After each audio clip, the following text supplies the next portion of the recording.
안녕하세요. 수익의 달인 스타일스탁입니다. 2021년 9월 27일 오전장 미리 보기 시간입니다. 자, 즐거운 주말 보내셨습니까? 오랜만에 오전장 미리 보기로 다시 인사를 드립니다. 예! 9월에는 뭐 연휴도 있기도 했고요. 업무상으로 조금 처리할 부분이 많다 보니까 영상을 준비하고 제작하는 시간이 좀 너무 부족해서 앞서 공지 드린 바와 같이 좀 특별한 이슈가 있을 때 업로드를 해드리는 방향으로 운영 중에 있습니다. 그래서 매일매일 업로드를 못 해드리고 있는 점 양해 부탁드리겠습니다. 자, 그리고 이제 주말이 지나고 이제 월요일이 되었기도 하고요. 지난주에 좀 굵직한 이슈가 있었는데 업데이트를 못 해드린 게 있어서 해당 내용들을 조금 다뤄보는 오늘장 미리 보기를 준비를 했습니다. 자, 일단 시장 수급 전체적으로 보시게 되시면 지금 딱 이런 느낌입니다. 지금 느낌적인 느낌. 자, 이제 8월 말 9월 초까지 해서 미국 시장 주도로 해서 강한 반등세가 나왔다가 조금 이제 밀리는 흐름이 나오나 했는데 정말 그래도 천운이 닿았는지 우리 추석 연휴 기간 동안에 해외장에서는 급락이 발생을 했었습니다. 그래서 우리 추석 연휴가 좀 길었죠. 네, 그래서 이제 토, 일, 월, 화, 수 쉬고 오는 동안에 일단 금요일에 한국장이 끝나고 난 뒤에 해외장이 급락이 시작이 됐고요. 그리고 그게 월요일까지도 폭락세가 이어졌습니다. 네, 그 어느 정도였냐면 이제 나스닥 같은 경우에 장중에 마이너스 3%를 볼 정도였으니까 강하게 빠졌죠. 네, 그렇게 흐름이 나왔다가 이제 화요일, 수요일 지난주 이제 화요일, 수요일에 반등이 나오면서 마무리가 됐는데 우리가 딱 연휴 끝나고 돌아오니까 이틀 동안 반등을 예쁘게 해놓은 상황이었죠. 그래서 한국장은 그나마 큰 흐름으로 봤을 땐 타격이 조금 덜했던 그런 상황이었습니다. 근데 추석 연휴 전에 연휴 리스크를 감안을 해서 이제 외국인 자금이라든가 기관 자금들 꽤 많이 빠져나갔던 것도 있었기 때문에 이제 수급 회복이 되어야 되는데 이런 상황이다 보니까 여전히 좀 미적지근하게 시장의 눈치를 보고 있다라고 좀 보면 될 것 같아요. 그래서 해외장도 분위기가 영 살아나지는 못했고 그러다 보니까 아직까지는 수급이 돌아오질 않고 있습니다. 그래서 뭐 좀 해외 시장 분위기가 뭐 특별한 네거티브 이슈 없이 좀 멀쩡했으면 연휴가 끝난 다음에 좀 강하게 자금 들어오면서 튀어 올라준 이런 흐름을 보여줬을 텐데 오히려 이제 덜 빠져준 거에 다행이고 가슴을 쓸어내리는 좀 그런 상황이 됐죠. 사실 이게 삼전 하이닉스나 이제 초대형주들이 조금 덜 빠지면서 덜 밀리게 되면서 이 부분이 좀 이제 지수가 덜 빠진 걸로 좀 보여서 그렇지 코스닥이라든가 이제 일반적인 종목들은 낙폭이 좀 있었기 때문에 체감으로는 이미 꽤 많이 빠진 상황이죠. 네, 그런 부분이 있기 때문에 좀 수급이 뒷받침이 되면서 반등세가 나와줘야 되는데 지난주에 이제 연휴 끝나고 돌아와서 목 금요일 이틀 동안의 거래일 동안에는 그런 흐름이 관측이 되질 않았습니다. 네, 그래서 좀 추세가 굉장히 좀 위험하다 싶은 흐름으로 계속해서 이어지고 있고요. 해외장 같은 경우에도 반등에 완벽하게 성공한 게 아니고 아직까지는 이제 방향을 못 잡고 이제 눌림목이 워낙 깊은 눌림목이 한번 낙폭이 나왔기 때문에 거기서 반등을 하느냐 마느냐 자리를 잡아가고 있는 상황이다라고 참고하시면 좋을 것 같습니다. 네, 그래서 시장 상황은 이렇게 이제 정리가 되죠. 애매하다.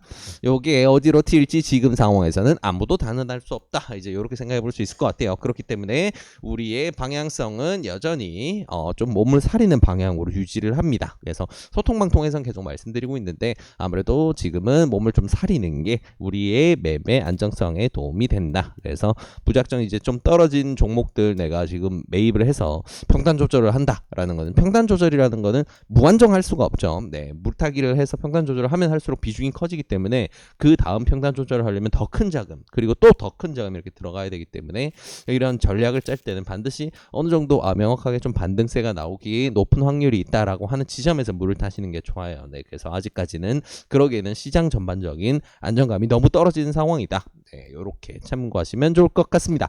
자, 그럼 시장 상황이 이렇게 분위기를 확 반전한 데는 어떤 이슈가 있었겠죠. 네, 다들 알고 계시겠지만 그 뉴스 이제 마지막으로 정리를 해보고 오늘은 마무리 해보도록 할게요. 자, 바로 요 뉴스였습니다. 헝다그룹 뉴스에서도 워낙 많이 떠들었기 때문에 아마 알고 계실 겁니다. 일단 지난달 23일까지 해서 도래가 되는 채권이자 지급은 이제 성공하지 못한 것 으로 시장은 판단을 하고 있습니다. 거기에 대해서 공식 입장을 제대로 내놓고는 있지는 않지만 아무래도 이제 그 앞에 이제 유동성이 지금 막혀버린 중국의 이제 최대 부동산 기업이라고 할 수 있는 이제 헝다그룹이 이제 뭐 부동산도 있지만 여러 가지로 부동산으로 번 돈을 정말 여러 분야에 투자를 해서 수많은 기업체들을 거느리고 있는 대형 기업이죠. 그래서 좀 문어발식으로 경영을 하다 보니까 회사가 유동성 위기 그러니까 돈이 말랐어요. 네, 높게 이제 멋지게 얘기하면 유동성 위기인데 쉽게 얘기하자면 돈이 씨가 날아갑니다. 네, 그래서 회사를 운영하는 데는 단기적으로 항상 이렇게 매출이 나는 분야도 있지만 좀 어느 정도 이제 매출이 좀 잠잠하다가 한 건 쾅 터트리고 크게 터트리고 또 잠잠하다가 크게 터트리고 이제 이런 식으로 가는 경우들도 있는데 잠잠하게 가는 동안에도 회사 비용 나갈 거는 다 나간다 이거죠. 근데 그 상황에서 이전에 땡겨놓은 채권이 너무 많아서 레버리지로 가져온 자금들이 너무 많아서 이자 지급한다든가 비용이 많이 나가게 되는데 그거를 갚지 못하게 되면 유동성 위기에 빠지게 되고 결국은 잘못할 경우 채무 불이행으로 인해서 회사가 파산으로 갈 수가 있어요. 채무 불이행을 이제 우리가 이제 디폴트라고 표현을 하죠. 그래서 디폴트에 빠져서 파산으로 간다라는 게 이제 세계 시장에서 금융 시장에서 굉장히 공포로 느꼈던 한 가지 부분이었습니다. 중국의 헝다그룹 같은 경우에는 중국 전체 이제 부동산 그룹들을 생각을 해도 10대 기업 안에 들어가는 굉장히 큰 회사기도 하고 부동산 개발 업체로만 따지면 중국 2위 그러니까 엄청난 규모죠. 네, 엄청난 규모죠. 그러다 보니까 땡겨온 자금들도 많았고 이 자금들의 이자 지급도 어마어마하게 많았던 게 사실입니다. 일단 9월 23일 이미 지나갔죠. 네, 지난주에 결국은 이제 지급을 하지 못했던 걸로 확인이 되는 시장에서 이제 확인을 하고 있는 이자 지급 금액은 약 한 1,400억 정도입니다. 중간에 뭐 일부는 먼저 지급을 하겠다 이런 얘기를 하긴 했었는데 일단 채권 이자 같은 경우에는 보통 이제 채권 같은 경우는 지급 유예를 설정을 할 수는 있어요. 그래서 투자자가 합의를 해줄 경우에 그럴 경우에는 보통 한 달 정도를 유예를 기간을 줍니다. 그리고 이 한 달 기간까지도 한 달이 지나고도 이 이자를 갚지를 못한다. 그러면 정말 디폴트가 선언이 되는 거고요. 그 디폴트가 선언되는 상황에서 이제 이걸 해결해 나갈 수 있는 방법이라든가 이런 부분이 조율되지 않으면 정말 파산으로 가게 됩니다. 정부에서 이거는 도와줘야 되는 규모겠죠. 왜냐면 이게 한두 푼도 아니고 9월 달에만 이자 지급이 지금 1,400억 달러였고 10월 달은 이제 한 2천억 정도 됩니다. 한국 돈으로 1,400억이었고 이제 10월 달에 도래하는 건 또 2천억이 됩니다. 그럼 이제 이 두 개 합치면 지금 3,400억을 해결해야지 여기서 빠져나갈 수가 있는데 그 다음에도 지금 규모가 장난이 아니에요. 올해 지금 나가야 되는 게 장난이 아니죠. 네, 이거를 과연 막아낼 수 있을까? 혼자서는 힘들다고 봐야 되죠. 지분 매각이라든가 이런 걸 해서 계열사 정리를 해서 자금 조달하는 데는 시일이 필요합니다. 연 단위로 이건 시간이 필요한 작업이기 때문에 지금 상황에서 갑자기 자금 조달한다? 힘들죠. 네, 정부의 도움 없이는 힘듭니다. 그래서 아무래도 이런 부분에서는 지금 리스크가 아무래도 이 친구는 디폴트로 갈 가능성이 높고 시장에 어느 정도의 큰 영향을 미칠 것인가에 대한 이야기를 굉장히 높게 점치고 있는 상황입니다. 근데 변수가 있다면 정부의 개입이죠. 네, 정부의 개입. 이제 이런 부분도 보입니다.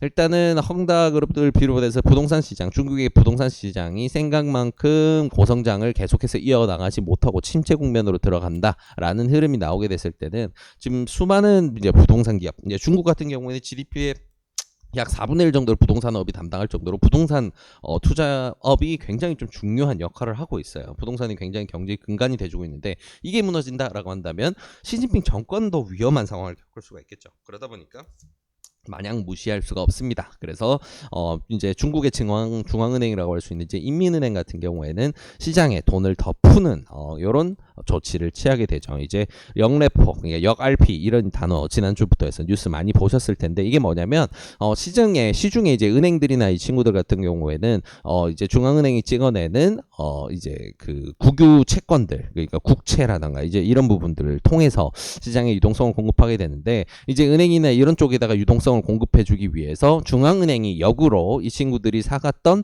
요 채권들을 인수를 해주게 되는 거죠. 그럼 이제 은행들 같은 경우는 돈이 돌게 되니까 이 돈을 통해서 시장에 돈을 풀어라 이런 식으로 이제 시장에 유동성을 공급하는 조치로 이제 아시아랑 북미권이랑 이걸 활용하는 거에 대해서 시장 평가가 조금 다른 편이에요. 같은 현상이 일어나도 되게 재밌는 부분인데 아무튼 중국에서는 유동성을 공급하기 위한 의도로 이런 부분을 진행합니다. 그래서 마냥 손 놓고 보지는 않겠지만 이 부분을 타격이 없이 지나갈 수 있는 수준으로 될 것인가 아니면 어느 정도 단기 시장 불안정성을 키운 다음에 나중에 이제 그러니까 쉽게 얘기하면 폭락이 한번 발생한 다음에 반등을 시킬 것이냐 아니면 그냥 스무스하게 넘어갈 것이냐 이거는 알 수가 없는 부분이죠. 지금 상황에서는. 네. 그래서 중국 정부의 개입은 어느 정도 있을 거라고 생각을 할 수밖에 없는 상황이지만 이런 부분이 이 리스크로 계속해서 작용하고 있고 이거는 작은 내용은 아니다. 그래서 일단 일자로 봤을 때는 헝다그룹이 디폴트 선언이 되느냐 가장 빠른 시점으로 봤을 때는 다음 달 말 정도 중순에서 말 정도가 되겠죠. 네, 그 정도가 되게 되면 이제 지금 유예 기간도 끝나게 되기 때문에 디폴트가 되느냐 마느냐 이제 이 논의가 나오게 될 텐데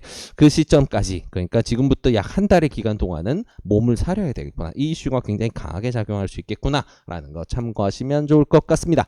네, 그래서 시장 상황과 주요 뉴스들까지 이렇게 정리해 봤는데요. 이 내용들 바탕으로 해서 오늘도 좋은 결과 있으시길 진심으로 바라겠습니다. 이 영상이 도움이 되셨다면 구독과 좋아요를 통해서 저희 수다스탁을 응원해 주시기 바랍니다. 감사합니다.